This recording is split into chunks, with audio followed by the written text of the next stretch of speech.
welcome to the show. I'm Vila Bianca. And I'm Thomas Westbrook. This is Skeptic Generation. And we need to talk. Yeah. Welcome, Thomas, our very first ever SkepGen guest. I bet you were super surprised, everybody out there. Well, I'm honored to be here. Thank you for having me on. Eric's, I'm not sure if I'm allowed to say where he is, but he's out of town. Oh, yeah, no, he's out of town. He's at a friend's wedding, having a great time on a boat, so definitely not bitter at all. I'd rather be here with you guys anyway. So, Thomas, tell us a little bit about who you are and what you do. My name's Thomas Westbrook. I have a show called Holy Koolaid where I make videos that are laser focused. I try to keep them as short as I possibly can, although sometimes they go long given the topics. But I'll take everything from various conspiracy theories to, attacking different, pseudoscientific positions. And I try to tackle them and figure out how we know what we know and why we know the things that we know. And I break it down in a way that once I've studied it for a while, I'm kind of have an aha moment. And I'm like, oh, this is why there's, consensus on this. This is why experts think this. Then I try to present that in a way that's digestible to people who haven't had that aha moment yet. So I'm just kind of bringing people along for the ride and the journey. And sometimes I'll have experts on, but it's a lot of fun. Nice. And what's the channel called? Holy Koolaid. Awesome. Well, we're excited to have you here. Hopefully we'll get some callers who have some, okay, guys, if you have questions about the Old Testament, the historicity of the Bible, the existence of Jesus, the evidence we've got for the resurrection, or even stuff like, how do we know that vaccines work and are psychics real? Like all of these things, this is the guy to talk to. So call in. You can call in using our toll-free number, 585-526-8774. Or if you don't want to pick up a phone and you want to do it all through your computer, you can do that from anywhere in the world using the link tiny.cc/callSG.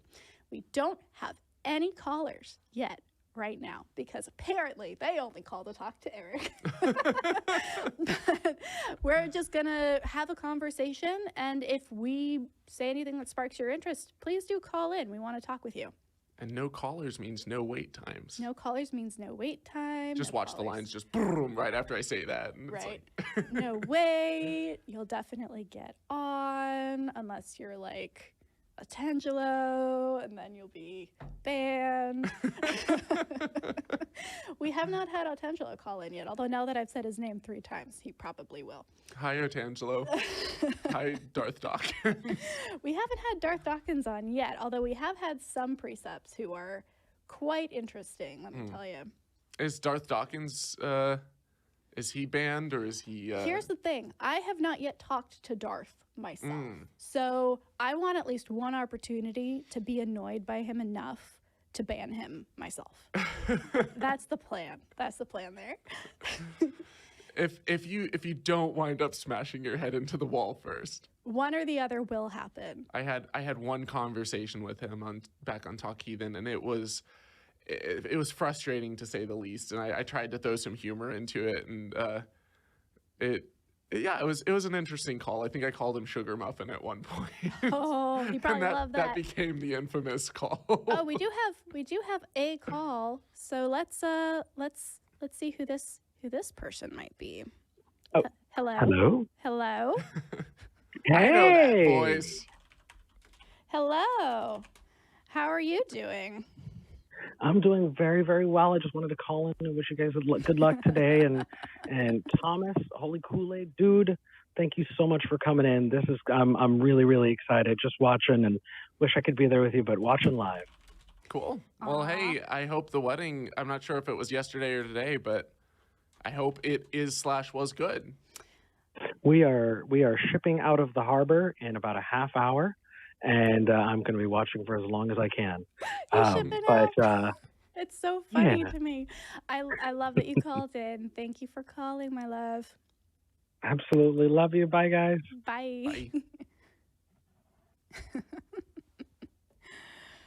Looks like we got a couple in the screening room. Yes.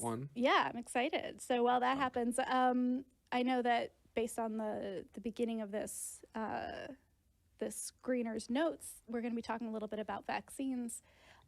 You did a video recently about vaccine rates and the benefits Yeah. and the test results and all of that. Yeah, with that video, I touched on how one thing that I've heard come up time and time again is people will say, well, you have like a 99% chance of surviving it anyways. That seems like a big number, which 1 in 100, like that is, yeah, if you personally are rolling the dice and you're like, there's a 1 in 100 chance that I'll die, like that's still high odds if you think about it. Like it's still high odds that you could be the 1 in 100. It's not like 1 in a million with like the lottery. 1 in 100 odds, like someone of the 100 people that that gets COVID is not going to make it. Yeah, it's very weird. And if it was the lottery, people would be falling all over themselves to get in on that because the odds are so close. Yeah, right? Like and people assume, oh, I might be the 1 in the millionth person to win this lottery ticket. and they'll still spend money on a lottery ticket when Right. the odds are horrible. But then 1 in 100 with COVID, they're like, it's not a threat, and it's this weird mental fluke that we do. Yeah. And then they'll compare that to, well, people who get the vaccine, like, with Pfizer, right, with the initial trials and stuff, it was showing that like 95% of people don't even contract any kind of symptoms. Like they might have exposure to the virus, but they don't, like their body fights it off before they like become contagious or, have any negative signs. And so they'll compare those two odds and they're like, look, it's about the same, if not better, without the vaccine. And it's like, no. There's a difference between not actually really like getting COVID and like having it like develop and show symptoms in your body and being contagious, and getting it and going to the hospital or the ICU and maybe making it through and, maybe surviving it, maybe not. Like of those people who get the vaccine, if let's say that 95% of them don't even come down with COVID, but of the 5% of those that do, because, no vaccine has 100% efficacy rate, given that like bodies are different and Right. people respond to things differently. Our immune systems vary wildly. Then it's like of those 5%, then you have like almost 100% survival rate. Like it's not quite, again, because people's bodies vary and are different, and we develop antibodies, at different rates and stuff. But like, if you have a 95% chance of not even getting any symptoms whatsoever, and then like a 99.998% chance of surviving it, as opposed to a 99% chance of surviving it, those are astronomically different odds. And it's the difference between, if no one got the vaccine, we would have to continue to keep the government and not the government, but like the whole country in lockdown and, Right. Everyone wearing masks and social distancing, versus if everyone got vaccinated, then like this could all be over, within, a few months. I am so happy that there is this information that's getting out there, that people like you are putting all of this together. Let's talk with Allison in Canada, who says that they would like to talk about vaccine hesitancy. Okay. Allison, welcome to the show. Can you hear us? Hi, yes, I can hear you. Wonderful. And How are you doing? You are coming in crystal clear. I love that. We're doing really good. Woohoo! That's awesome. What are you calling in about today? I'm calling about vaccine hesitancy, and I just want to talk about a few reasons on why people are hesitant, and some of the reasons are legit. For example, I went to try to go get the first dose of the COVID vaccine yesterday, and I have a history of blood clots, specifically DVT. It's called deep vein thrombosis. Yeah. And so before I got the vaccine, I was like, okay, I have a history of DVT, but I'm not on blood thinners right now, and I'm concerned that the vaccine might bring a blood clot on. So they told me to talk with I have a nurse practitioner, so I'm gonna call tomorrow and talk with her and see what she says, and then because she has access to all of my history and stuff, and then we can go from there. Yeah, that's absolutely valid. And I do want to, highlight a couple things because we're pushing really hard. You need to get vaccinated. It needs to happen. We need that to be able to stop variants and keep people healthy as much as possible. But there are people who just can't be vaccinated, right? There are immunocompromised people. There are people with pre-existing conditions that might Or conflict. allergic reactions. Right, exactly. Yeah. So, Allison, the fact that you are concerned about this makes perfect sense. And I love that you're going to talk to your doctor about it and actually getting that second opinion. The reason we are pushing so hard for people to get the vaccines is so that when people have legitimate health concerns and pre-existing conditions that make it more dangerous for them to maybe get it, they are not necessarily exposed to COVID, right? Because if everybody who could get one got one, then we would probably reach that level of, quote unquote, herd immunity a lot faster and protect the people who can't be vaccinated or for whom it might be dangerous. So there are absolutely real considerations to take when you are thinking about getting the vaccine. If you haven't already, definitely do talk to your doctor, right? Definitely do have that conversation, because if you have a pre-existing condition, it might not be the best option for you. But the point here is that everybody who can get it should, so that we can protect the people who can't. Well, and the other thing that I would probably bring up is, I know that a lot of the things that people are concerned about with the vaccine, they'll look at things like, blood clots and stuff like that. And I believe that COVID also can cause blood clotting. I'm not a medical doctor, so again, I would talk with your doctor rather than, seeking medical advice from me. But I would look into that and see, like, what are all of the different things that COVID can do, because it's not just that, hey, if you get COVID, you're going to end up on a ventilator and, you're going to, have flu-like symptoms and, you might die that way. Like, there's all kinds of other things that it can cause. And some of the things that people are worried about with the vaccine, I've seen that the rates of that happening with people who actually get COVID are much higher. And so if it's a one-to-one comparison, your risk is still lower with the vaccine. Now, again, I would, with especially, given your history, I would talk to your doctor, which it sounds like you're doing. You're going about it the right way. See what they recommend, weigh the pros and cons and the risks and benefits. And also, be aware that the things you're worried about, COVID might also be also have that same risk. So I would look at those, and then, if there's something that your doctor recommends, like taking blood thinners or something like that, I don't know what they would prescribe, but I would go with that. Yeah, for sure. Like, I'm getting a little bit of feedback here. Oh, On your line? there we go. That's okay. Yeah, it's okay now. Oh, okay. I could just hear myself there for a bit. But I was gonna say that I'm gonna ask to get all of the tests, like, because there's a blood test that can be run to see if there are any kind of coagulation issues in your body at all. And I know with DVT, it's a clot in a deep vein, and sometimes pieces of or the entire clot can dislodge and then travel up to, if it travels up to the lungs, it's a pulmonary embolism.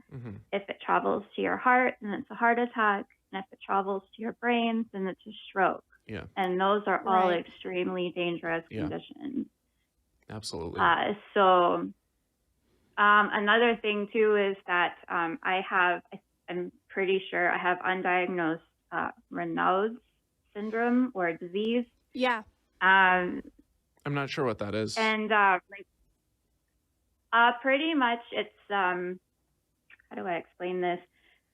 It's like when you go out in the cold and you don't have gloves on, your hands get cold and your fingers get cold, and sometimes they can turn white or they can turn like a purple color. And then when you go back inside, your hands are warming up and then they turn like a bright red, and it's like pins and needles or like a tingling or a numbing or a burning kind of sensation. And so I noticed over the last few days that my hands, and it can happen to your feet too. My feet were like purple. My toes were purple. My fingers were purple. And I'm like, I'm going in to get the vaccine, and I'm like, purple. Oh no. So I brought it up to their attention, and I'm like, I'm not sure what this is, and like, it could be a blood clot. So they're like, do you want us to call you an ambulance? And I was like, I said, sure, why not? Like, I'm so lucky to be in Canada, and I'm on government subsidy, so an ambulance is covered. Yeah. So I said yes to that. So I had a visit with an EMS team, and my blood sugar is normal, and my temperature was normal, and they asked me if I wanted to go to the urgent care center, and I said, no, don't worry about it. It's a Saturday. I'll just talk with my regular doctor about it and go from there. So, Yeah. because I didn't want to tie them up, and because it's not serious, right? So, and plus I want to go somewhere where there's an anticoagulation clinic. Mm-hmm. That makes sense. So Allison, it feels like you're bringing up some really good points that are not things that we want to discount at all, especially because I know that I need to get some blood work done to make sure that I'm not immunocompromised in a particular way, because they think I might be. And it's really scary if you don't know that for sure, to be like, oh, is this something where like I might be at risk and not even realize it. So there are definitely a lot of different things to take into consideration. What we're saying is definitely make sure that you talk with your doctor if you know you have stuff, or they have said you might have something you want to take a look at. But for the majority of people who are just healthy adults who don't have these pre-existing conditions, the reason that we are advocating for the vaccine is because we want to protect the people who can't get it, or for whom COVID would be substantially worse. Yeah. So thank you. Allison, I think if I was in your shoes, I would be trying to go out and get all my friends and family and everyone who can take the vaccine to take it, because being around people who are unvaccinated, if you're not able to get the vaccine, they're directly putting you at risk. Absolutely. And so being able to have these conversations and saying, hey, there are cases like me, and by getting vaccinated, like you're doing something thoughtful and compassionate to the people around you, helping protect them so that you're not a vector that it can spread through. Absolutely. Thank you so much for calling in, Allison. I do want to make sure that we are taking into account all kinds of experiences and all kinds of concerns while we talk about this. So your call was super helpful.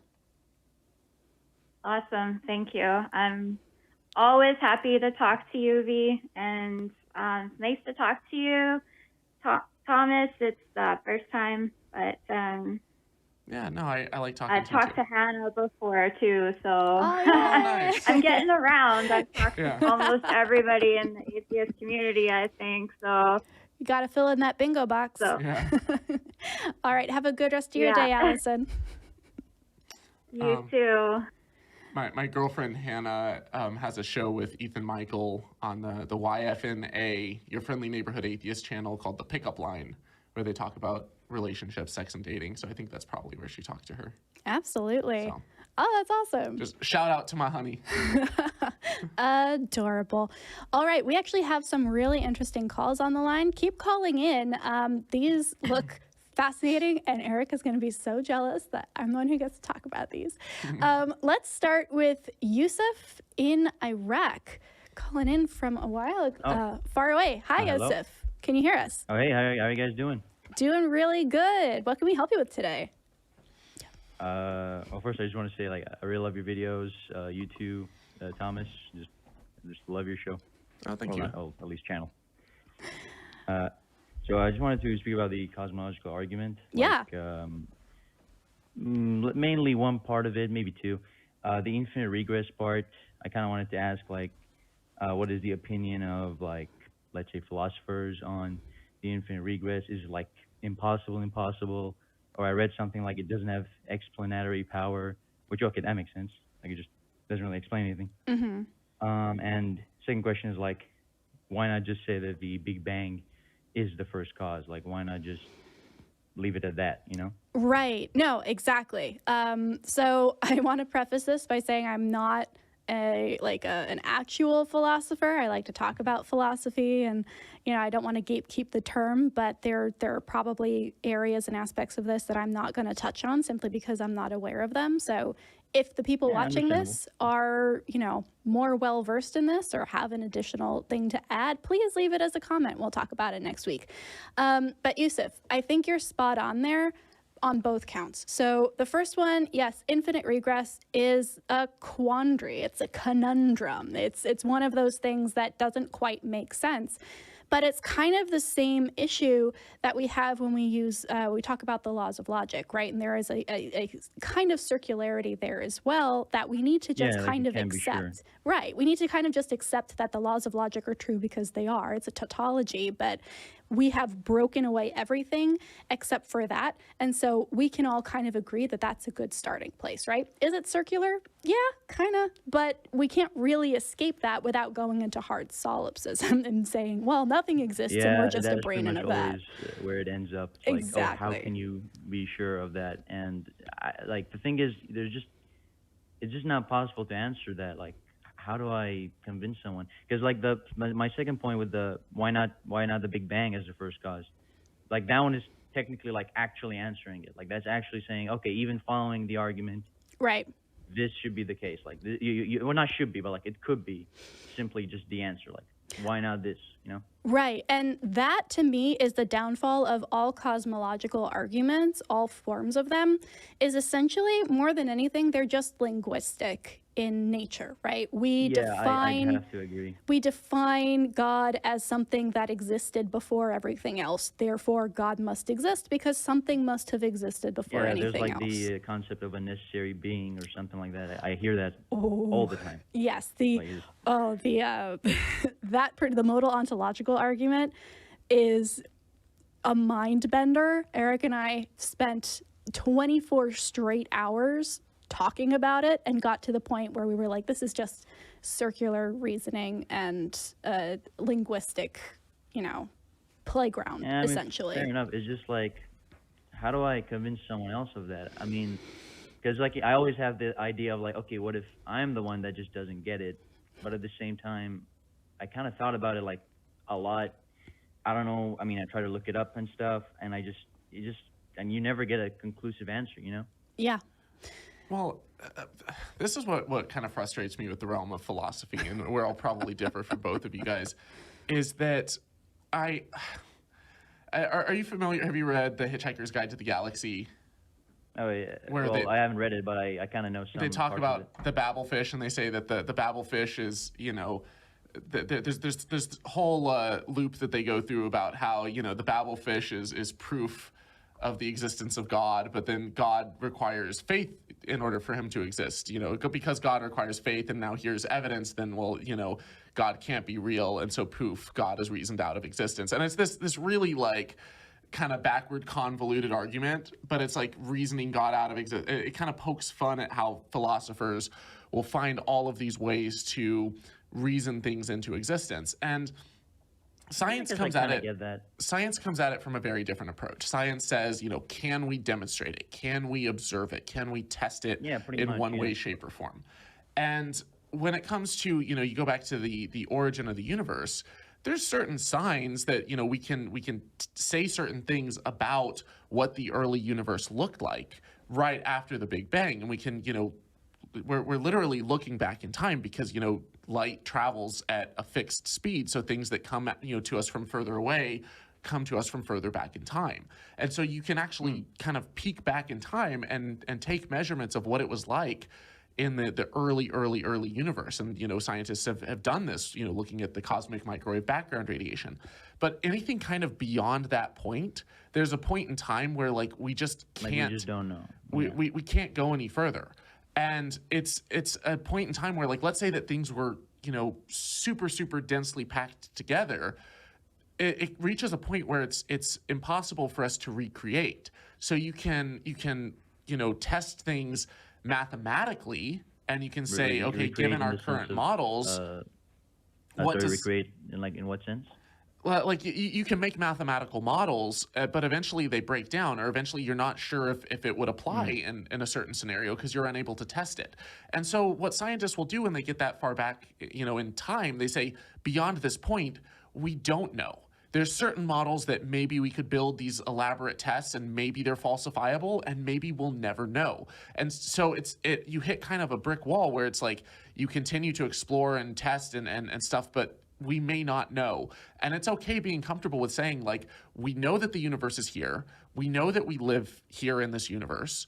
We don't have demonstrable proof of the existence of God, or at least the interaction with some type of God or supernatural forces. So it's hard for us to say anything definitively on that. But we know that this universe exists, and there's multiple models that are put forth as to how the universe started. There's cyclical models. There's, you know, models that say that time started at the Big Bang. There's all kinds of models. We don't know which one is right. But to say that because scientists don't know for sure that therefore God must exist, it's like, where are religious people getting this certainty from? Like, you can't just reason it into existence through philosophical syllogisms. Yeah, I mean, But it's also like you said at one point. You said like time, something like that begins after.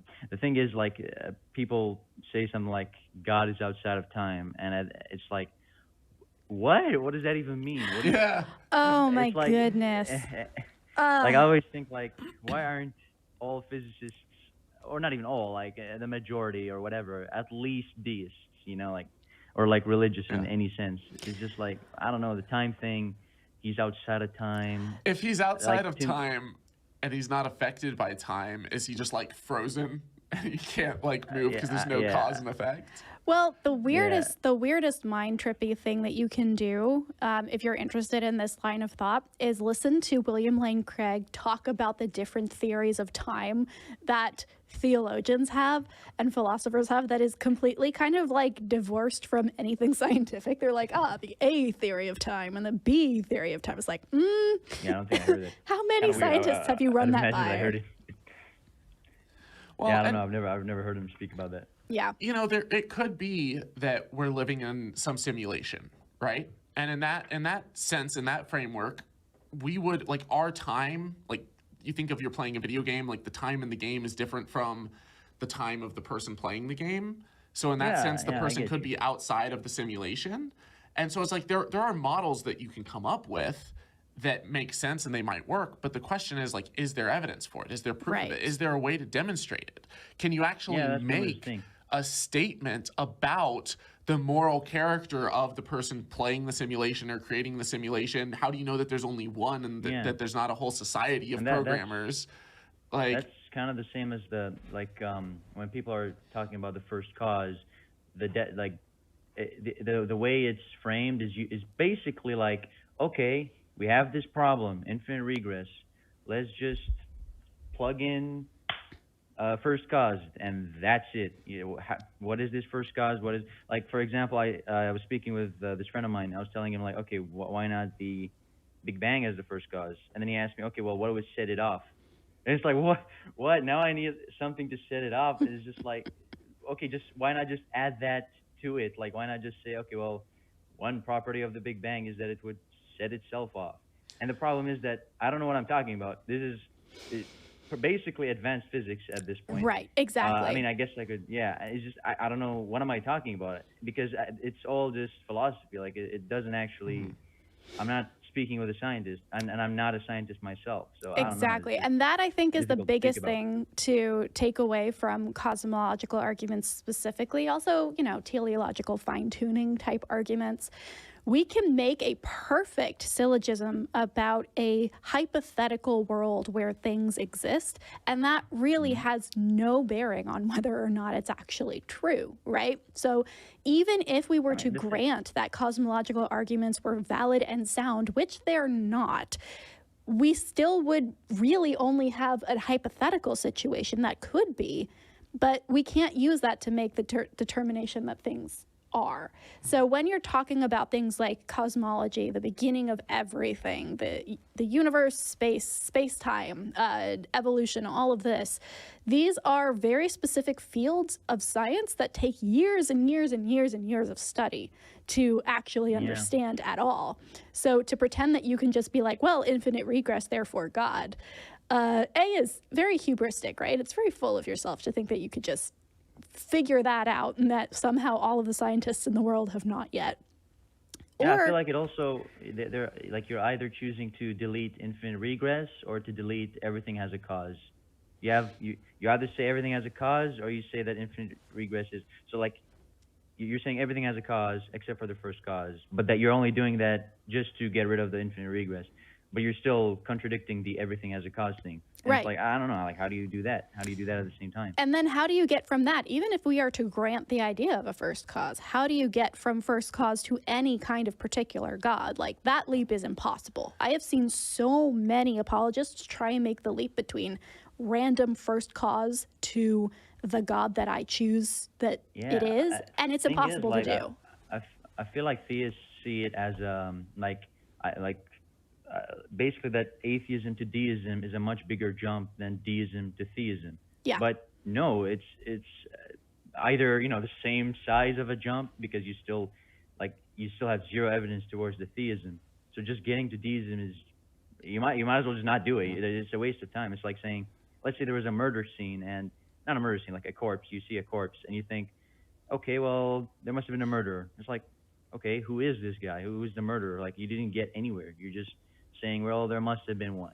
It doesn't really get anywhere, at least in my opinion. That's assuming that there was that someone was murdered and that they didn't die a natural cause. Exactly. Like, Yousif, do you know how stars are formed? Not 100%, no. So basically, what happened? Like for a long time growing up, I didn't, for the life of me, I could not tell you how stars are formed, and I thought that they were all just created by God 6,000 years ago, and that was that.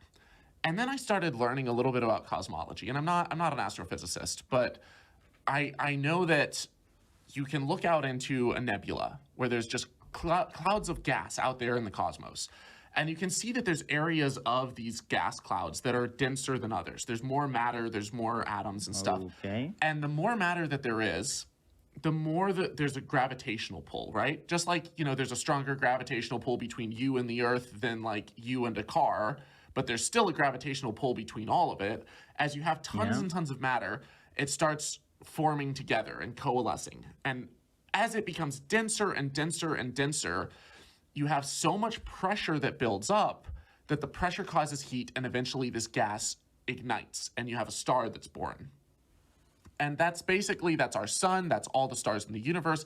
That's how they came about, that there was just a cluster. A lot of pressure just caused heat and and that's all that you need is gravity, time, and matter. Those are the only three things that you need to form a star.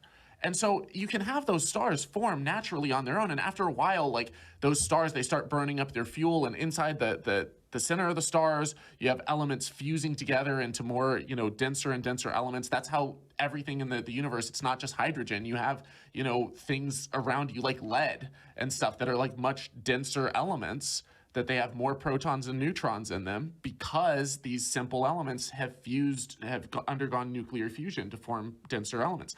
That's all a natural process. I may have lost you there. Wait, could you repeat that part? Well, what I was saying is you have denser elements like lead that, they started off in the hearts you mean like it's denser than, let's say, hydrogen? Yes, like hydrogen has like one proton, right? Yeah. One proton, and like I think there's different isotopes of hydrogen. I'm not a chemist, but there's only 3, I think, but yeah. Anyway. Yeah, but if you take that and you're like, okay, so that we know that we can go from really simple elements to more complex ones, and it doesn't require any kind of interaction from any outside forces. All you need is matter, time, and gravity. And we know that those 3 things exist in our universe. We see it happening all the time. You can point your telescope up in the sky, and if you have a high enough powered telescope, you can observe these things happening. You can use spectrographs to tell exactly what elements are in different stars. And like you can see all of this happening. Now, if that star burns up enough of its fuel, it explodes outward. And it explodes its guts out into the cosmos. That's where the Earth came from. That's where asteroids come from. That's where all of these heavier element clumps of matter came from, was the hearts of stars. And so we see this process, and then they can form together and form new stars. And like we see it happening again and again. But to say like, well, that star began to exist, you know, who caused it? It's like, well, it didn't need a who. Well, it started at some point. It's like, well, it didn't start from nothing. All of the pre-existing... They kind of go all the way, they kind of just go all the way back as much as possible. Like, okay, even if you answer the hydrogen, obviously, they can just go back. Like, where did the hydrogen come from? Well, yeah, but God, even man, if... it's God, bro. But even if you get to, like, the start of those stars, it's like, well, all of the elements that were required, they were already there. Like, we don't know if they've always been there. We don't know if the universe is infinite. This whole idea of, like, a first cause going back to the Big Bang, it's like, okay, so you go back to the furthest back we can look in time. We still don't know if the universe was infinite. We don't know if, there's multiple universes. We don't know if our universe is formed out of a black hole. We don't know if there's, a multiverse theory. We don't know if there's, some Big Bang, Big Crunch type of model. Like, some of these models are ruled out. Some of them aren't. There's like multiple in physics that are all competing. But like this idea that there has to be a first cause and that it all came into existence from nothing. It's like, well, what do you mean nothing? Like, can you demonstrate the existence of absolute nothing? Can you show that the universe, a point in time when it didn't exist?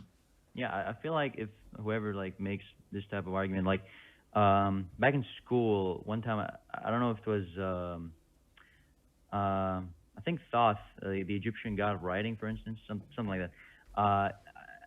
Apparently he birthed himself from words, like words gave birth to him. And it's like, you look at that and most people just say, okay, that's ridiculous. But when it comes to like coming from nothing or always existing, that's somehow just okay, it's fine. I don't know how, I don't know, like I don't see it's special how pleading. People don't see the problem with that. Yeah, I mean, I guess it just has to be like. Yeah, it is. And the other problem with it here is that false dichotomy, right? Like Thomas was saying, there are multiple theories about how all of this got started, right? It's not as simple as either infinite regress or God. One more thing. It's like, what counts as a cause? Like, can one thing be caused from two things, for instance? Like, let's say a birth has to come from a mother and a father, like a sperm and an egg, let's just say. Is that two causes or is that one? You know what I mean? Right. The second you start getting into the semantics of it is the second it breaks down. And that's why people try to keep running with it, right? If you were to listen to, again, William Lane Craig try and talk about the cosmological argument, he just runs with it, right? He starts, and as soon as he hits a possible question, he just goes, because if you stay on the question, I get what you mean. And if you keep asking questions, why use this word? What does this mean? Are there other uses for this word? Is this the only other option? Then they never get away with the rest of the script. Yousif, thank you so much for calling in. Sure. All right, thanks for having me. Your show is just amazing. Oh, thank you. Thank you so much for watching, and have a wonderful rest of your day. All right, thank you. Bye. All right, bye. That was a fun call. That was a fun call. I was just like so happy to see you just going for it with all that. That was awesome. Well, that was one of the things for me that, like, in my transition out of theism, while I was still a Christian, I started learning about like where all this stuff comes from. And it's not just like evolution and where did, an abiogenesis and where did life come from and how did it get here and stuff. Like, there's so many things about our universe that, like, to me, there was just a void. And in my brain, God was very much a God of the gaps, where it was like these things, because I couldn't explain them, I had to pin it on God. Now, that wasn't the only reason I believed in God, but as soon as all of those voids started getting plugged up with really sound, demonstrable descriptions of how the universe actually works, I was like, oh my God, that makes sense. And if all of those things, all the pieces of the puzzle are coming together, why do I need God to explain the one that, like, is just we don't know? And how can I say with certainty that we demonstrably, definitively know that God exists for that gap when no one has that kind of certainty? Exactly. At the very least, we can say just like, I don't know, like I'm agnostic on how the universe got started. I think this leads in perfectly to our next caller, actually, who is Eric in West Virginia, who has a question that I think will tie into this very nicely. Eric, welcome to the show. Good afternoon. How are both of you doing? Doing well. Excited to talk to you. What have you got for us? All right. So, I recently watched your videos on Faith and Logic, the book that you was reading. I had watched Mr. Kool-Aid's video with Murphy, and they had their conversation with Darth Dawkins. Mm-hmm. So I've been an atheist for about 15 years in southern West Virginia, so that's lonely enough as it is. But I've been around long enough to see like all the scientific arguments a Christian use, all of the historical arguments that Christians use. But now I'm starting to notice that a lot of them are using philosophy. Mm-hmm. And I've never really had much intake into reading or understanding philosophy or even how it's used in an argumentative sense. Mm-hmm. So when I hear things like the philosophical argument for the first cause, like what you guys were talking about in your last call there, or any of these other things, there's even a vegan called Ask Yourself that uses only philosophical argumentation for veganism and all these other things. Especially Darth Dawkins uses it, or at least he attempts to. Mm-hmm. But I feel like that the counter to all of this is that they're doing it wrong. And then I hear, like, you guys give your counters. It's actually supposed to be this, all those other things. So I'm basically completely clueless when it comes to philosophy and how it's used in argumentation. And since both of you seem to have much more experience with it, if you could explain it to me, just kind of like a basic understanding as to why you think Christians are using this route towards argumentation now, and they're seeming to stick with it longer. That's a really good question. Thomas, what do you think? Because they don't have anything else. Like yeah, they literally it's a don't. short Like, answer. If you look at you look at the National Academy of Sciences, and you look at what percentage of the top physicists, like in the U.S., what percentage of them hold to a belief in an interactive God that like created the universe and stuff, and it's astronomically low. I think there's like 2% or something. Like almost all of the physicists who are actually making a dent in the field, that there's plenty of other explanations that they don't need God to explain it. And there's so many things that have previously been attributed to God that can be shown to be not true and can easily be debunked and disproven as soon as you start getting into like the upper echelons of like learning when it comes to physics. And the same is true with biology and with evolution and with abiogenesis and stuff. Like there are very, very, very few people, and I think they're pretty much all of them work for like Answers in Genesis, maybe like for Kent Hovind, who have any kind of training in these fields, who actually argue in favor of like young earth creationism or a literal God of the Bible or a literal God of the Quran. Like you just don't see it. And the same is often true with historians and archaeologists. You start going back in time and it's like, okay, I think that there's enough evidence to say that there probably was a guy named Jesus who existed.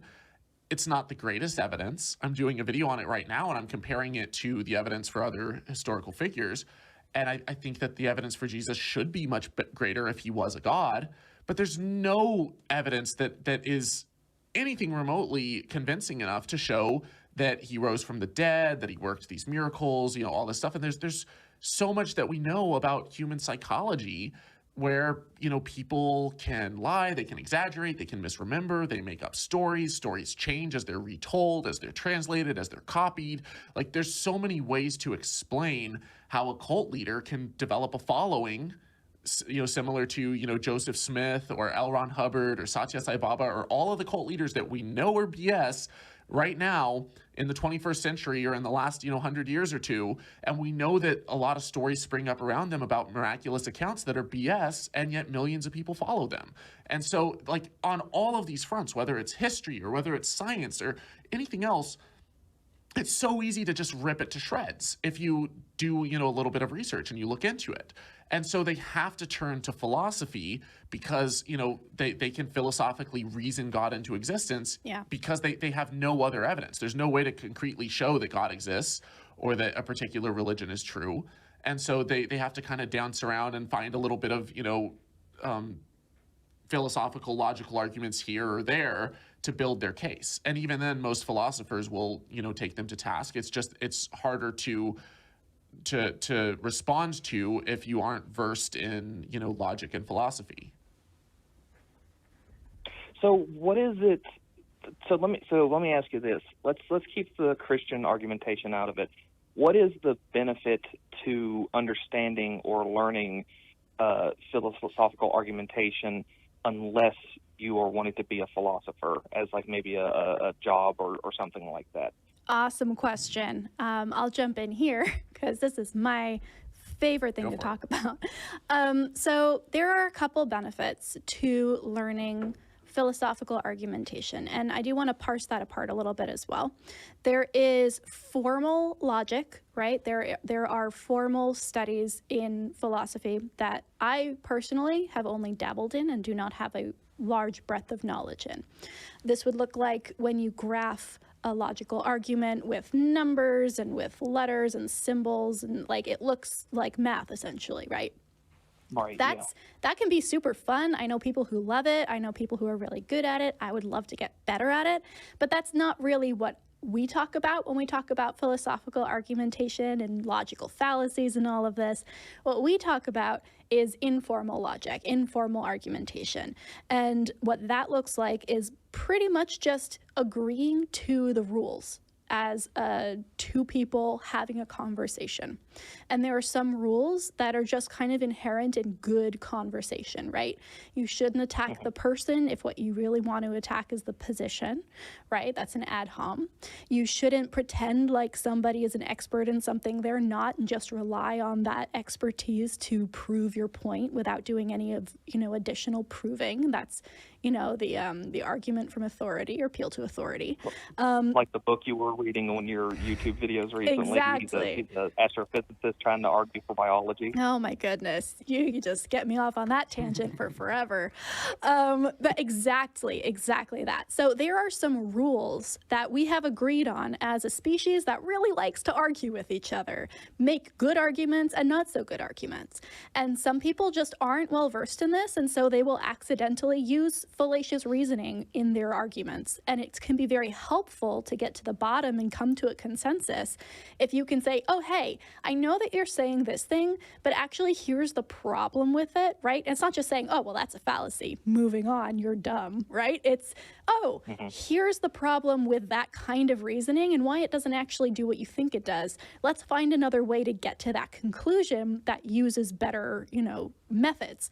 So for me, that's been the primary benefit of learning all of this. It's fun, but most of it is coming from this place of really being able to get to where the other person is on the same page as you and having a really good conversation that doesn't get stuck in the weeds on a random piece of illogic that sneaks in either intentionally or not. And that's the other side of this. And then I'll get off my soapbox.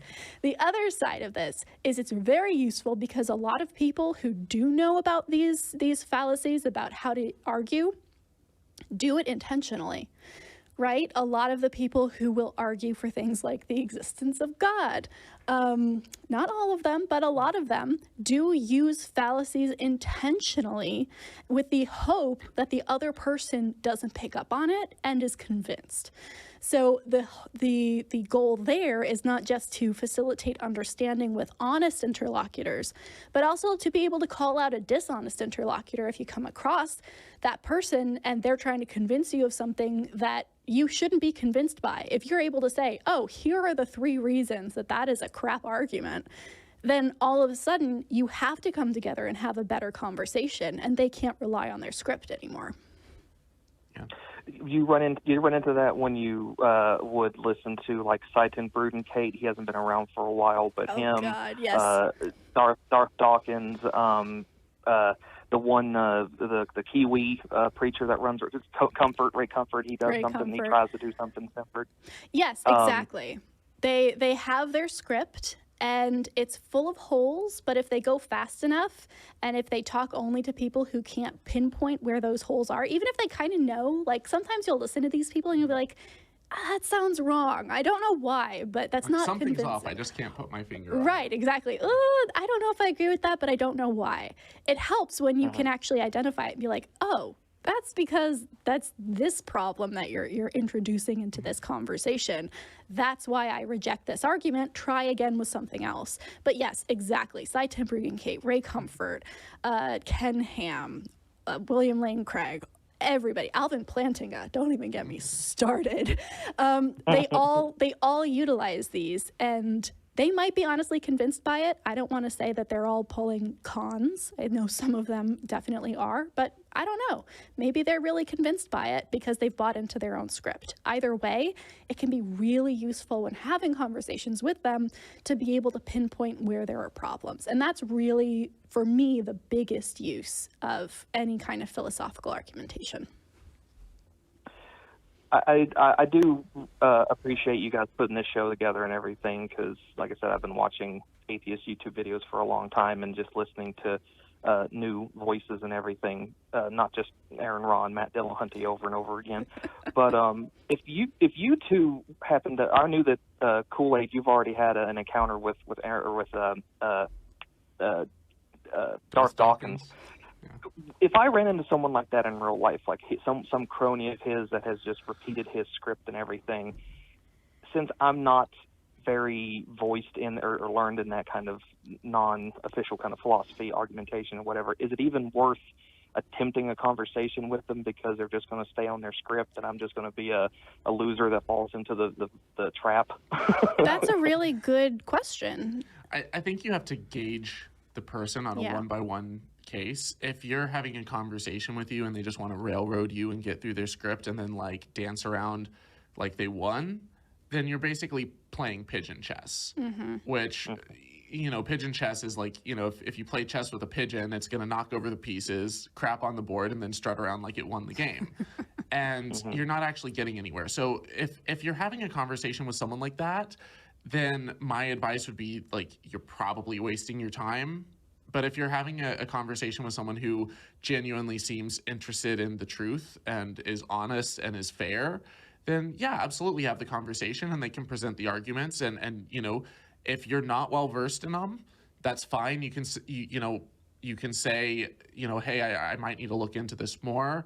But I feel like philosophically, you know, you can reason anything into existence. You can reason a unicorn that created everything into existence. So let's look at what evidence we have for God, actual tangible proof, and let's try to break that down and see how reliable it is. Is it based on some second or third hand account? Is it this ancient account that can't be verified? Has it been tested? If it has been tested, like what were the methods that were used? Was it published? Was it peer reviewed? If not, like what are some of the flaws that we might be able to better understand where these accounts are coming from, and why is it that, you know, it's not universally accepted and that people aren't, you know, that the expert consensus isn't that this miracle is real or that God exists or stuff like that. Like let's actually look at the evidence for it and break it down. And if you don't know, say, that's interesting, I'll have to look into it more, and then go and look into it more and see like what are the responses to it, what are people saying that are countering the claim, and what's the claim being made? Because some of the claims are convincing. You know, if someone makes a claim that, you know, on the atheist side, I've heard people say, well, Jesus didn't exist because Nazareth didn't exist. But then like you talk to archaeologists and like they found Nazareth. They dug exactly where they expected it to be. They found towns dating to the 1st century. They found, you know, exactly what they would expect to find. And it's like, you know, did it have Nazareth written on it? No, but it's like, it doesn't really, the argument that Nazareth just doesn't exist, it's not convincing. Yeah. And so I'm happy to cede that point to you know, the Christians or the creationists or whatever, because I don't think that it's a good argument against, you know, Jesus or the existence of Jesus. But there's plenty of other reasons. That's not the sole reason why I don't think that Jesus rose from the dead. You know, so just understanding your position and theirs and trying to figure out like what are their best arguments, what are the responses to them, and are they good, solid reasons to believe and take the claims that they're making and to accept them. Right. Mm-hmm. that kind of reminds me of that one argument that I heard some people say, is that because X place in the Bible or X places in the Bible were real, then Jesus was real, or Jesus existed. And then the counter is like, well, Spider-Man is set in New York. New York's a real place, but that doesn't make Spider-Man real. So Yeah. Right. It doesn't really work on either end, I would say. Yeah. Right. But the only other thing I would say here is my go-to, because I don't understand all of philosophy, right? Like, I could stand to learn a whole lot more, and there are probably a lot of theists who know more actual philosophy than I do. But what I tend to do in those situations is to be like, okay, break this down for me like I'm 5 years old, and just ask questions. Why? Like, what is that definition? Why is that the definition? How did you come to that conclusion? Right? Make them get off of their script and sit with you and actually explain it. And if they can, and it's convincing, then cool, you had a really good conversation and you've got more stuff to chew on. But more often than not, what they're relying on is that freeze response where the other person is like, oh, that's a word I don't know.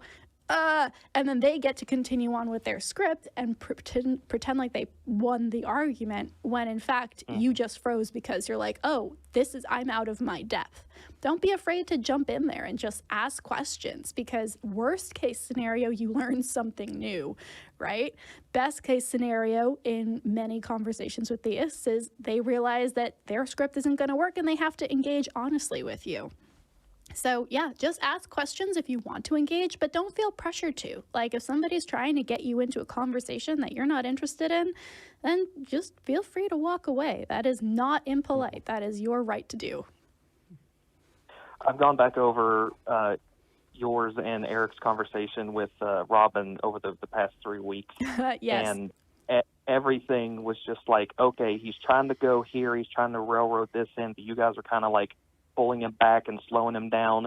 And then that third episode came out where you know, I saw you just flailing in your chair because you're like, I win because he did this. And I was like, oh God, okay, why did she win? What did I miss? I missed the whole. Well, I won't take up any more of you guys' time. That's like me. I end of y'all's show anyways, but I really appreciate it. I've been a long time listener, first time caller. I appreciate both your guys' works on your videos and channels and everything.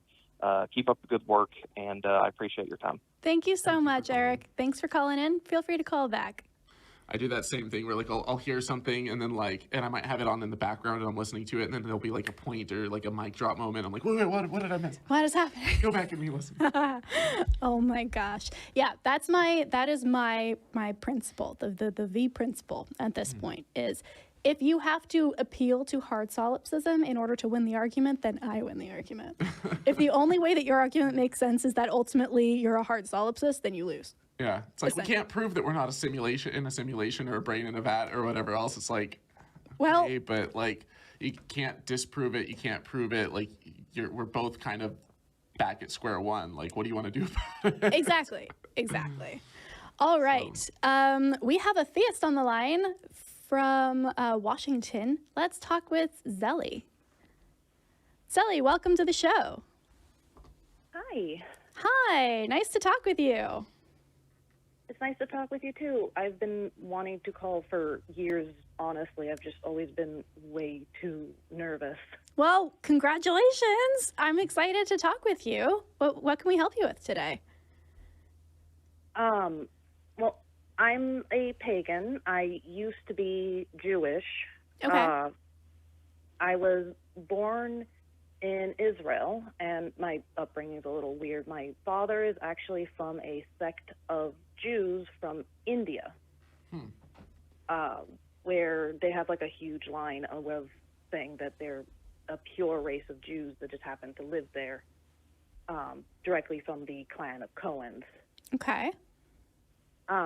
And from my personal experience of living in Israel and interacting with the Indian Jewish God and the regular Jewish God of Israel, and then moving to the States and going to a religious Jewish school for a year and then saying I've had enough of it and want to go to public school, that I realized that those are actually three separate deities. Because from what I've personally experienced and what I personally believe is that deities aren't like the all-creating things that made us and everything around us. They are ancestral presences and energies that come from direct people and lines. And I think that goes the same for why Christianity branched off, is because they are a separate sect. When you say that they're different deities, do you mean that like people's ideas around them and the different denominations and stuff and different religions, you know, whether it's Judaism or various branches of Christianity or, you know, different branches of Judaism, are you saying that their ideas behind God are so radically different that it can't be talking about the same deity? Or are you saying that you think that there are multiple deities that exist and they're all worshiping different ones? It's a bit of both. Like, gods are, like, I think gods are a reflection of the people. So that the deity is a different, like, has a different presence, and their interpretation of it is different. Like, the Israeli God is very, very harsh and angry compared to the one I've experienced around here that is a lot friendlier and kind of just weird. Just weird. Just a weird God. Tzelly, do you think that gods come about as a result of the people, like a tulpa, or is it more of a okay, so it's not like the gods existed before and then just find the humans that work with them best. It's like the humans actually create the gods out of their own energy. Yes. Interesting. I don't know why I got that so fast. That's concerning. So you're saying that the gods do actually exist and that the humans bring them into existence rather than like the concept of the gods existing because the humans came up with and like wrote it down. Yep. That it's more of like we all evolved and developed together. So in that case, how would you, what would be the tell between, how am I going to phrase this? Let's say there are two propositions. One proposition, Proposition A, is humans create gods that are actually existent but kind of tethered to and beholden to that group of humans. And B, that humans create the concept of gods by writing things down, telling oral stories, actually, you know, passing Similar to along drafting information. fiction. Right, essentially a god that both gods came out of the human culture that created them, but one is on paper and, you know, purely a conceptual, and the other actually exists. How would you determine which is which? For me personally, is through my personal interaction with that deity, if I can actually get in tune with that deity, if they wish to communicate with me. What does that look like? Essentially, like if, like I'm a not just a pagan, I also perform spells and witchcraft. Okay. Like if they wish to communicate with me, then it will appear as almost like a thought in the back of my mind, but I can tell that it is distinctly different than my own thoughts. How?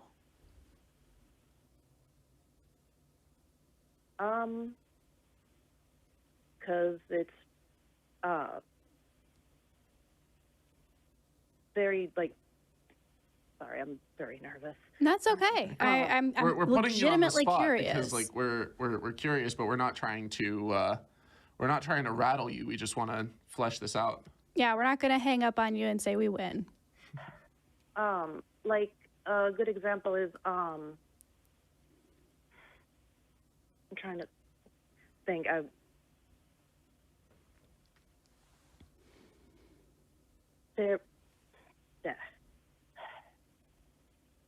Let's talk about this in a little bit of a different way. Say that a god wanted to communicate with me and was doing so by putting thoughts in my head. how would I be able to tell the difference between a thought that a God put in my head versus my own thought, or maybe my subconscious coming up with something that I'm noticing for the first time?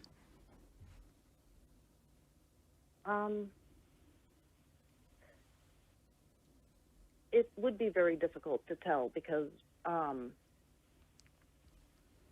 you are also a being who can pick up on signals. I'm not saying this right. Is it an emotional feeling? Is it like a sensation? Yes, it's kind of like an emotional feeling. It also could be a intuitional feeling where intuition is just your own natural ability to pick up on patterns. Okay. And it's basically just if it just like a random thought that just comes out of absolutely left field and you have no idea where it even came from, and then it's gone, and it can even come with a different voice than your own mental voice. Okay.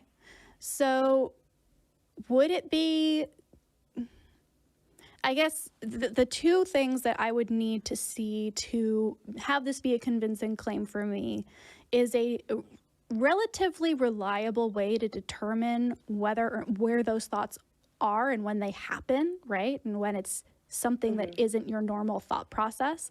And then the other thing would be, how would we best explain it if we were to grant that that did actually happen, right? If you did have these random aberrant thoughts that came into your head that maybe even sounded a little bit different from how you normally think, if there was psychological studies done, if there was evidence to show that you actually had the ability to do that within your own brain and it was just you, would that convince you that the gods didn't exist? Or are there other things that would still keep you holding on to that?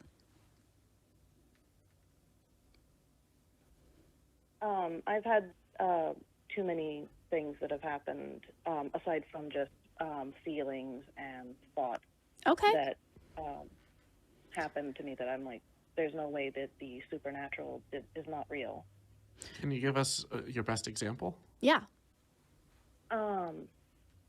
A few years ago, me and my friend had a month-long series of shared dreams where we would literally every morning would talk and compare notes. Like, I would say a small segment and she'd fill in the next segment and be like, they actually do line up of events, and even talk to other friends of ours that we witnessed show up in one form or another in the dream, and ask, did you have a dream where this happened? And they're like, yes, how did you know? And it's like, because we're having this weird experience.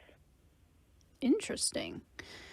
So I have some initial thoughts about that, but I guess to keep on track, how do you come from this is a really weird thing that is happening to this means that a god or gods exist? Where is that connective piece? Because for me, that's where that's the gap I fall into every single time, because I'm not going to tell you, Tzelly, that you did not have that experience, right? I might be skeptical that it comes from the place you say it comes from, or that maybe it happened exactly in that way, because our brains are really good at misremembering things the more we talk about it. Yeah. But I'm not going to tell you that you didn't have that experience. But every single time someone comes to me with an experience that might even be inexplicable to me, the place where they go next, which is therefore a god or gods exist, is just a leap that's a little too far for me. So can you draw a line between the dreams themselves and the experience of having shared dreams and the gods that you're talking about? In dreams, gods would also appear in symbolism in what they represent, but I do not have a good personal relationship with the Jewish deities, and basically had to escape pretty bad situations because of those things. And I don't know how to explain this, right? I got so excited to call. Well, no, it's okay. No, you're good. You're diving into the lion's den with a bunch of skeptics who do this all the time, and so it's like it's understandably nerve-wracking. I would like to piggyback a little bit on what V said, and that's not identical to what you're talking about with dreams, but I do have a lot of times people will bring up miracles or some form of healing, supernatural healing, and oftentimes they'll point to it and they'll say, I've ruled out all other natural possibilities, and so therefore it must be supernatural. And my thought process always comes back to, how do you know that you've ruled out all natural possibilities? Because I can come up with a list of probably 50 things that are natural explanations for miracles. And we could go one by one down the list. And even if we got all the way to the bottom, and you're like, none of those is perfectly adequate to explain all of it, and even using a bunch of them together may not be, sufficiently convincing.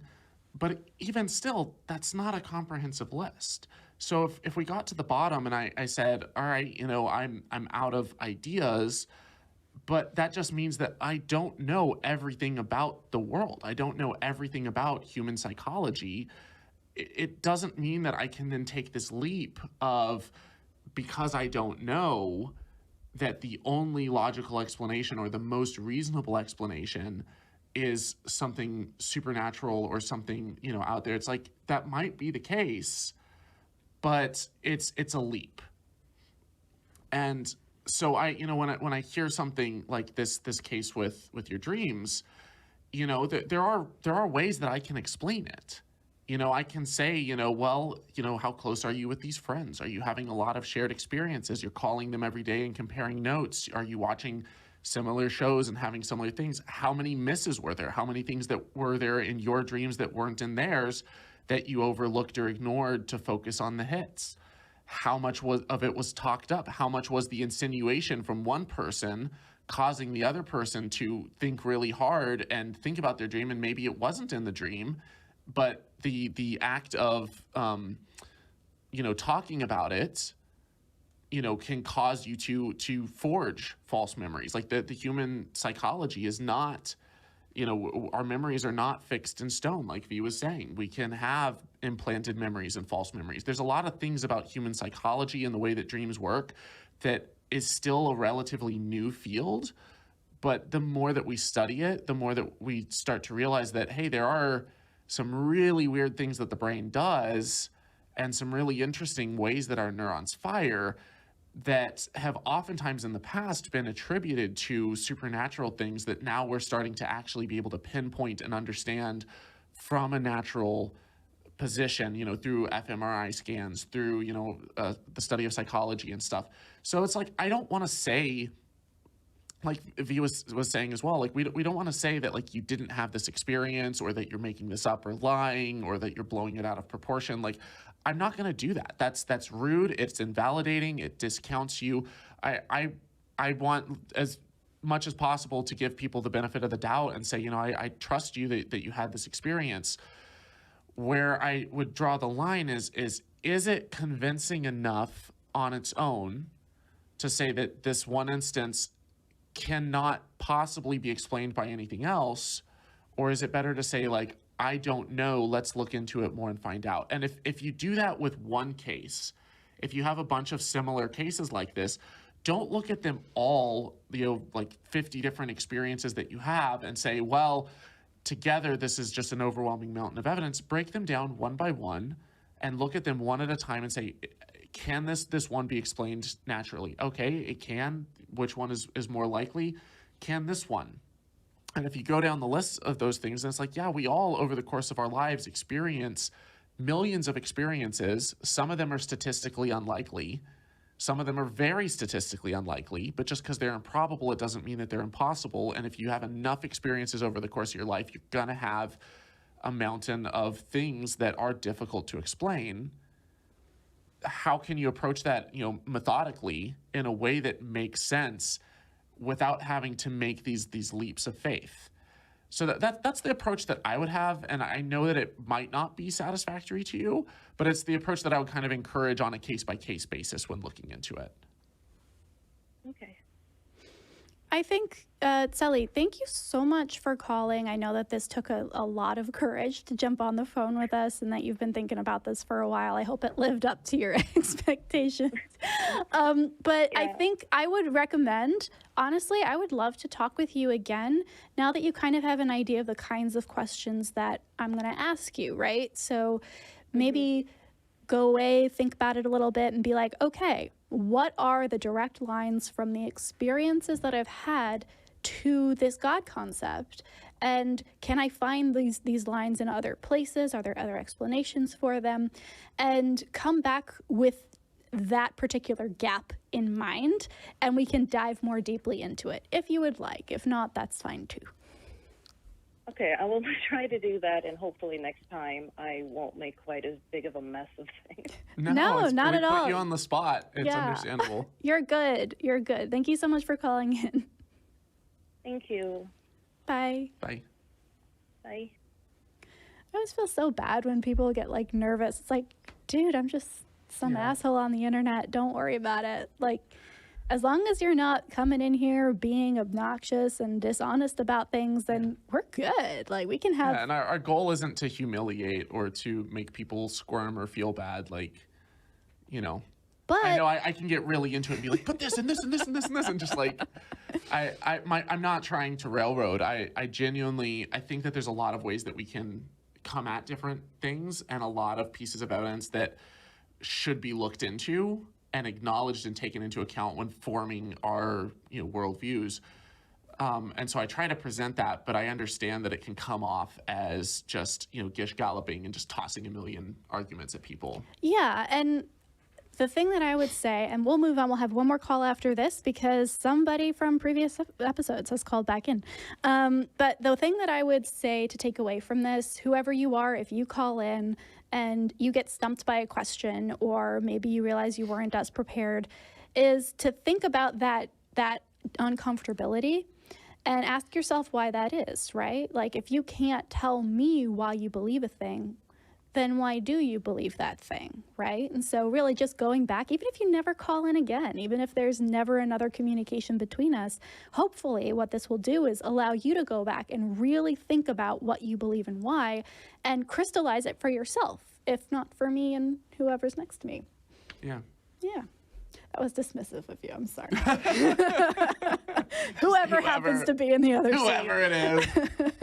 All right. Last call. We can only talk for about 10 minutes. I know this is going to be rough, but Robin in DC is here again. And let me pull up all my movie magic on my end. Robin, welcome. Thank you guys for taking my call again. Last time I called, or the last few times I called, you told me that you didn't have any ultimate. There was nothing that was ultimate, and that was the basis for anything that was, anything that could be, anything that couldn't be. You could provide that. Well, so I'm curious now. I'm already going to stop you there. I didn't say anything. I said everything, right? We were talking about the ultimate in terms of it explaining everything. Right. That's what I mean when I say anything. Okay. Just making sure we're clear. Yeah. So when I say anything and everything, a lot of times I'm conflating or equivocating between the two. Okay. But tip in the future, that might be where some problems happen. So take it or leave it. But I'll just try to clarify next time. All right. We're on the same page. Go for it. Okay. Yeah. So I'm curious now because you then, on the other token, you tell me that you're skeptical about things. But if you cannot provide for me any basis for what can be or what cannot be anything or everything, okay, then on what basis do you have to be skeptical about anything? I think we need to break this down a little bit because you might be misremembering, and that's fine. It's been a couple of weeks since we've talked. What we were talking about when we talked about the ultimate is one reason for everything, one thing that gave everything else meaning, that caused everything else. And I'm saying I don't need that far back ultimate point to make sense of my day-to-day things. So here's a way that I am skeptical. I am skeptical that there is juice in this cup, right? I'm skeptical of that for a couple of reasons. A, I know that I made coffee this morning and I poured it into this cup and took it upstairs. So I know that that happened. I can also pick up the cup and look at it.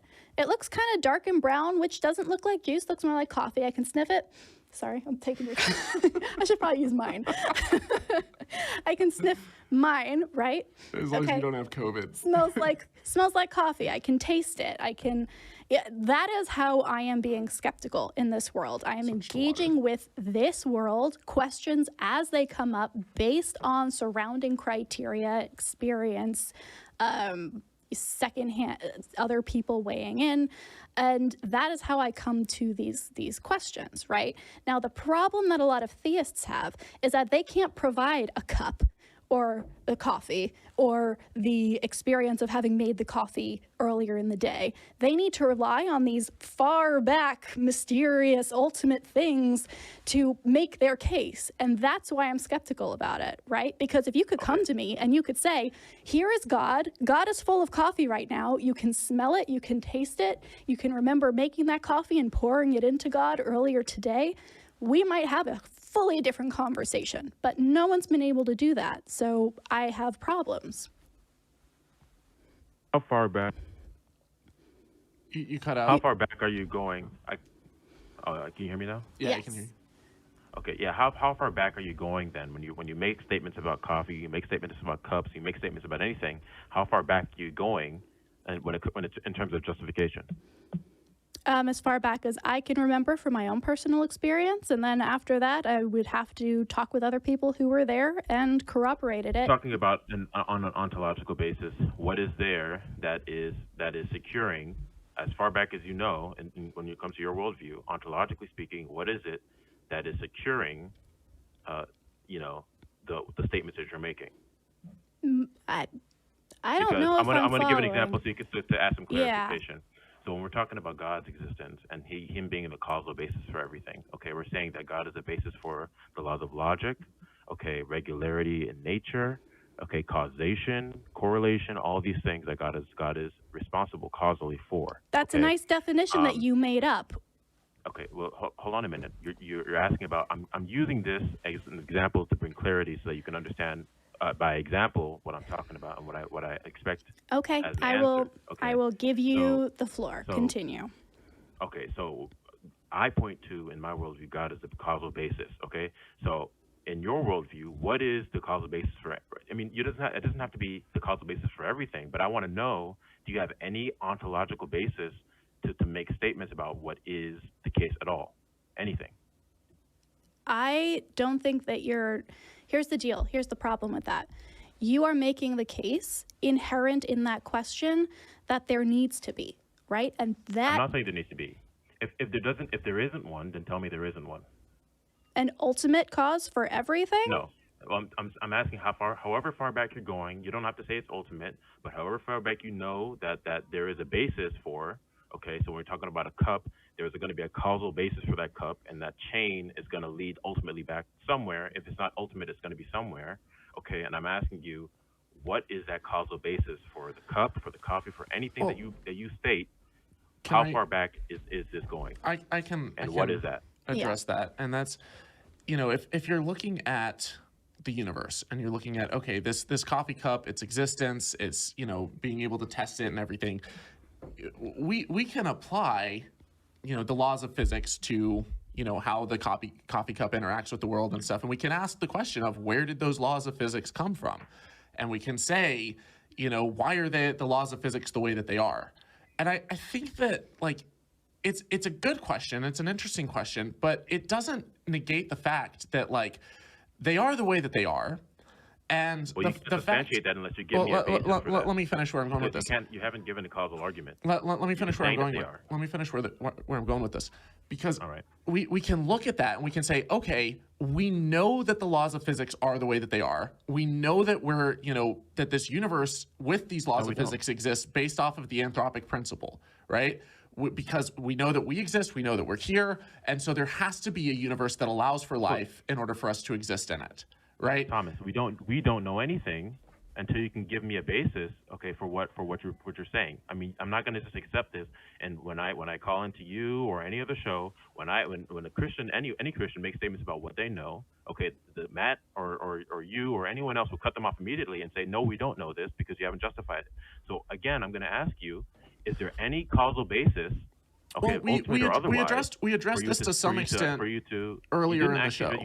You made a claim about knowing Robin, I feel like you're getting a little bit agitated. Let's take a breath, okay? We addressed this a little bit earlier in the show when we talked about hard solipsism. Like, I'll agree with you that, like, we can't know things like with absolute certainty. We can't know that we're not a brain in a vat. At best, we can get to, Descartes' the cogito. I think, therefore I am. There's something here. There's something because I'm experiencing something. Something is experiencing something. Beyond that, I don't know what it is. I don't know the nature of it. But we do have sensory inputs. We do have ways that we interact with the world, that we can test the world. Is it a simulation? Am I a brain in a vat? Is it a real world? I can't definitively say 100%, and neither can you. Like, that's kind of where... Well, hold on. That's an unsubstantiated claim telling me that I can't justify something. But again, this is not responding to the question of what your causal basis is for making any statement. I haven't heard one. Okay, if you're going to claim the laws of physics, you haven't clearly said that the laws of physics are the causal basis. So if you're going to tell me that, then go ahead and tell me that the laws of physics, then we can work with that. Robin, you haven't given me anything to work with so far. Maybe if we're not understanding or giving you the answer you want, you haven't asked the question in a way that we can understand. So explain what a causal basis is. Like, I'm 5. Yeah.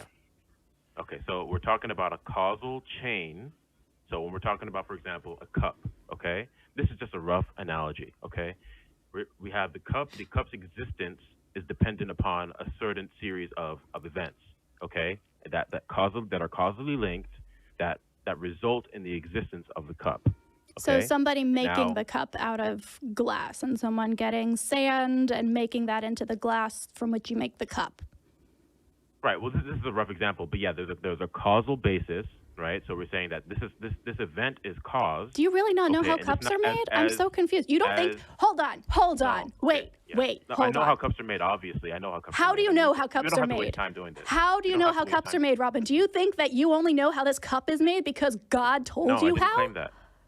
I didn't claim that. I'm asking you. How do you know how cups are made, Robin?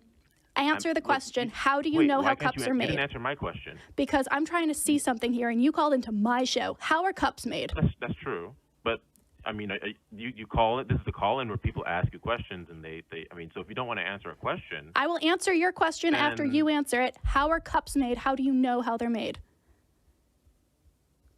You know how they're made. The cups are made in factories. Okay, and where do the factories come from? People built them. Okay, and where do people come from? They're born out of other people, but ultimately God is the cause for the existence of the world and people and everything else. Okay, so let's stop it. They come out of other people because we can agree up until that point. How did you know all of that? Was that because of your God antenna, or did you intuit that because you were a human being in the world? Why do you have to be disrespectful and refer to it as a God antenna? You agreed with it last time. I'm using the language you laughed at. With it. No, you called it a God antenna. I just kind of ignored it, brushed it off my shoulder, but I'm going to call it out now because all right, nobody refers to it as God antenna. No one refers to it as a causal basis either. We're both using made-up terms. Causal basis. This is not a made-up term. You don't know what causal every causation term is made causal up. Basis? Dude, listen to me. All right, look. Okay. Listen to me. Yeah. Listen to me.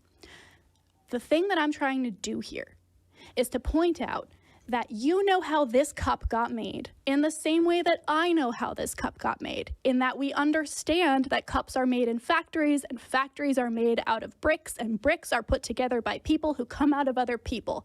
There is nothing in that entire causal process that requires any kind of theist or atheist belief system. It just is, because we are rational beings. So it should be easy for you to answer the question. I just did. I know it because we know that it happens. We have observed it happening multiple times. If you get a person to put bricks together into a factory to make cups, and then cups are made from that factory, I can confirm for you that that is how that happened.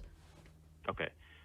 So now we have. By the way, the cup example is a rough analogy, and I did acknowledge that earlier. Okay, but it still stands. Okay, as an example for how you provide a causal basis. So are you saying that the furthest you're going to go when it comes to the causal basis for things is human existence? No, we can go back through the line of abiogenesis. We can go back. I talked about star formation. We can talk about the formation of the universe. So how far back are you going? Ontologically speaking, well, how far back can we go? How far back can any of us go with certainty? Because a physicist will look at that and say, okay, we can demonstrably show, all the way back to, beyond how stars are formed. We can start observing, elements of the early universe, but beyond that, we're all in the dark. It doesn't matter if you're a Hindu, a Buddhist. I mean, look, this should be simple. If you don't know how far back you go, then that sounds. I think you realize the implications of that, and I think that's. No, I don't think you realize the implications of it, Robin. I don't think you realize that. No, I don't think that you realize the implications that none of us can go any further back than that. Beyond that, you're wildly speculating. That's all you can do beyond that point. You can't show and you can't demonstrate. It, but that's going against straying from the path or straying from the question that I asked you about how far back are you going when it comes to justification causally. Okay, and none of you have provided an answer for that. If you don't know, just tell me you don't know how far back you're going. No, I'm telling you how far back any of us can go. Don't talk to us. Just speak for yourself. Well, I can't go back any further than the physicists who are observing this stuff. And neither can you. I'm talking to you, your worldview. I'm asking you about, according to your worldview, what is the furthest thing you're going to when it comes to causal bases? All right, let's play along, but we are going to have to wrap this up. I'm willing to say that the farthest back that my worldview will allow me to go understanding cause and effect is the Big Bang. Beyond that, it's wild speculation. I'd say moments after the Big Bang. Fair. Okay, so the Big Bang, define the Big Bang, please.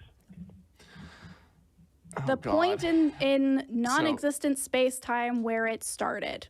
Everything happened. Well, Robin, what the fuck are you doing here? What is your end goal here? Can you just lay this out for me instead of playing these dumb word games with me? What's your goal here? Yeah, the goal is to show you that aside from recognizing your atheism is incoherent, you're going to be completely lost. I'm not, though. I know that there's coffee in this cup. That's all I need to know about this cup. That's why I'm asking you to define your position. Because you don't hold to Christianity. You don't hold to your Jesus goal Christ is to call into a show. And aside from that, you're not going to be. So look. Talk down condescendingly. You told me the Big Bang, right? Shut up, Robin. My co-host is talking. Your goal is to call into a show to tell us how our position is utterly incoherent and that we're just completely lost. And yet you've provided nothing that tangibly coherently makes sense that can be demonstrated, aside from simply saying you don't have this one cause that explains for everything. And it's like, well, there's a lot of different ways that people have come up with to explain for why the laws of physics are the way that they are, and the world and the universe interacts with are based on the laws of physics. We know that logic in and of itself. We've talked about. It took about 10 minutes to get an answer, the Big Bang, out of you. Okay. Maybe next time clarify your question a little bit more. Robin? It doesn't sound like you have it all together. Robin, here's my concern with this. It doesn't sound like you have it together, Robin. Here's my concern with this whole situation. Why did it take me 10 minutes to get an answer out of you? Because you were unclear in trying to play word games. If you had been honest about where you were going, we would have been able to answer this a lot sooner. Now, be quiet or I'm going to hang up. Are you gonna chill? Okay. Here's my problem. My problem with this is that you are clearly presenting a false dichotomy that you are assuming is universal for us. You got mad at us when we were like, we don't know anything beyond this point. You were like, how dare you tell me what I know or don't know? Well, I can turn that back around on you. How dare you say that it's either your way or everything is irrational and incoherent? That is a false dichotomy that you have not presented in any way, shape, or form as convincing. So you are calling in, making a positive claim and pretending like we have the burden of proof, and that is not only dishonest because I know you know better, it's also lazy. So do a better job, get a better argument, and maybe we'll let you on again. Bye. All right. Damn. That's it. That's the show. I can't drop these mics. No mic drop for us. Yeah, we are locked in It's here. frustrating when callers call in like that, and like he clearly had a script of where he wanted to go. He wanted to be, condescending, and it's like, what is he trying to prove? He's just like, oh, you don't have this one thing that explains all, and it's like, how does God explain those things? How is it any better of a position other than just appealing to something that he definitionally says? Well, oh, what is God? Well, God is the source of all logic. He's the source of all the laws of physics. He's the source of this. He's the source of that. Okay, how? Show it, prove it, demonstrate it. Right. Actually come up with something rather than just like, I can do that exact same thing with like, not, and again, this feels like a cheap shot, but I can pull a unicorn out of my butt and be like, but unicorn here is the source of logic and physics, and like your God actually, it's minuscule by comparison, because your God, you say, is outside of time and space.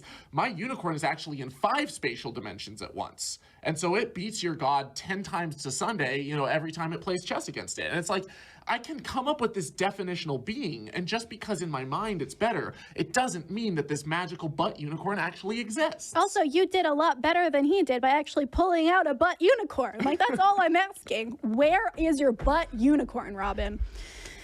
All right. We need to wrap up because we're a little bit over time. We always read the super chats before we sign off. So I'll go first. We want to go back and forth here. Viper Zang, $5, says, did you know 100% of people die from death and death-related causes? Is true. Can confirm. All right, you go. Oh, Amit Matthew says, talking about the Backstreet Boys reunion tour puts this video at risk. Here's something to make sure we keep fighting dis/misinformation. Thank you, Amit. Asexual Atheist says, love this show. We love you too. Keith Heath says, 70 years ago, our forefathers would have killed for the vaccine technology today. It is true. And did you know that George Washington mandated vaccines? He also got smallpox and almost died from it. Yeah. Turns out those things might be correlated. Jesse Chappell says, great show. Thank you so much, Jesse. Student Dr. Ben says, just pre-rounded on my patients and had enough of a break to say hi before my attending gets here. I'll go back and watch the full episode later. Awesome. Thank you so much for stopping by, Ben. And also thank you for your medical service. Absolutely. Amanda donated $3 and didn't have a message. Viper Zang says, forgot why you went in a room. God's playing Sims. 37 Parman donated $10 and says, this is payment for Holy teaching me about star formation. Whoop, whoop. Yeah. Chimp3 says, I have been a nurse for 30 years, have been working COVID-19 unit for 16 months, 40 plus deaths. Oof. In 30 years, I have never seen anyone die from the flu. Yeah, thank you so much for your work. I know that right now healthcare providers are absolutely swamped and feeling really, really frustrated, and we see you. Yeah. We absolutely do. All right, Blazing Wizard Pope says, I prefer press-ups to precepts. What's a press up? I don't know, but anything's better than a precept. Press up. Press up. Viper Zang again says, I'd pour my coffee into God. Oh, yeah. And then $5 more from Viper Zang. Thank you guys so much for joining us today. I know we ran a little bit over time, but what are you going to do? You just got to yell at a precept sometimes. So, Thomas, usually what happens is one of us will come up with a off-the-cuff kind of closing. What are your thoughts? What can we close the show with? Well, I mean, since you don't have an end phrase, you can always steal from your guests, so it's like, dare to be curious. Oh, I like that. Dare to be curious. But what can you add to the end of that? But like maybe don't drink the Kool-Aid? Yeah. Maybe.